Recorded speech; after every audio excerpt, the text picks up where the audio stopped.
যাও, এখান থেকে বেরিয়ে যাও। তোমার মতন মেয়ের সাথে সংসার করার আমার কোনো ইচ্ছা নেই।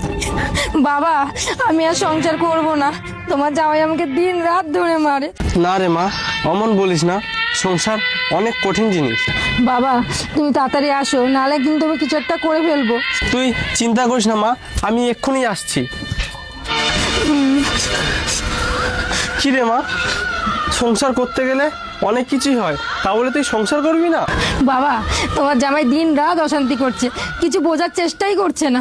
ঠিক আছে, তুই চিন্তা করিস না, আমি জামাইয়ের সাথে কথা বলছি। দীপ, কি হয়েছে বাবা?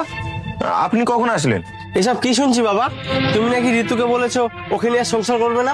হ্যাঁ, ঠিকই বলেছি। আপনি কি বলেছিলেন? বিয়ের সময় 1 লাখ টাকা দেওয়ার কথা ছিল, এখনো কি দিয়েছেন? বিয়ে তো 1 বছর কেটে গেল।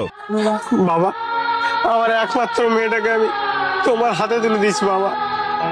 তুমি তো জানো আমি গরিব মানুষ।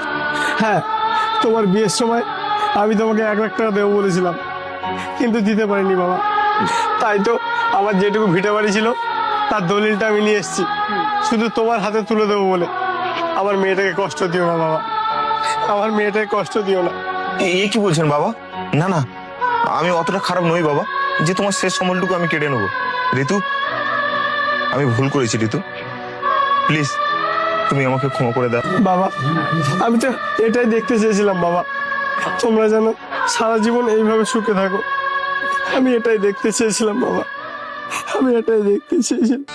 জীবন তোমাকে দিলাম।